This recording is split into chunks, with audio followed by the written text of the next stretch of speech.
What does the next chapter look like for you? And what will be your purpose? And many business owners, as I was just describing, they struggle emotionally, very, very emotionally, after stepping away or even just thinking about the process of stepping away from a company that wants to find their identity, their daily focus, their purpose in life, their conversations at cocktail parties and networking events and Christmas dinners and things like that.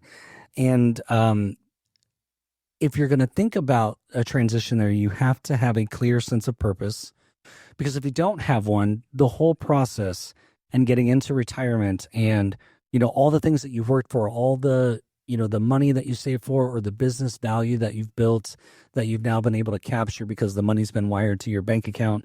If you don't have a purpose for what you're going to do next in your life, it's going to feel very aimless. It's going to feel kind of pointless. And it often leads to a lot of depression and health challenges and things like that. It's no different than somebody who retires after a very long career and then doesn't retire to something, which is why part of why at lifemoveswealth.com we have our clients write a statement of financial purpose, so that way we always know not only how we want to behave around money, but also what our purpose in life is going to be as it relates to money. Because yeah, you're going to have an income, and yes, you're going to be doing all the things with all your free time. And of course, the first couple of years, you just want to travel and hang out with the grandkids and do all those things. But you have to have a reason to get out of bed in the morning. You have to have something that is going to continue to drive you, because you can't be the kind of person,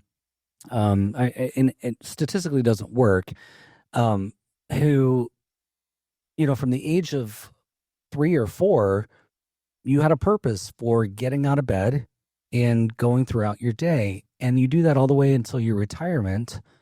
And then suddenly your brain decides that you don't have a purpose and it doesn't know what to do.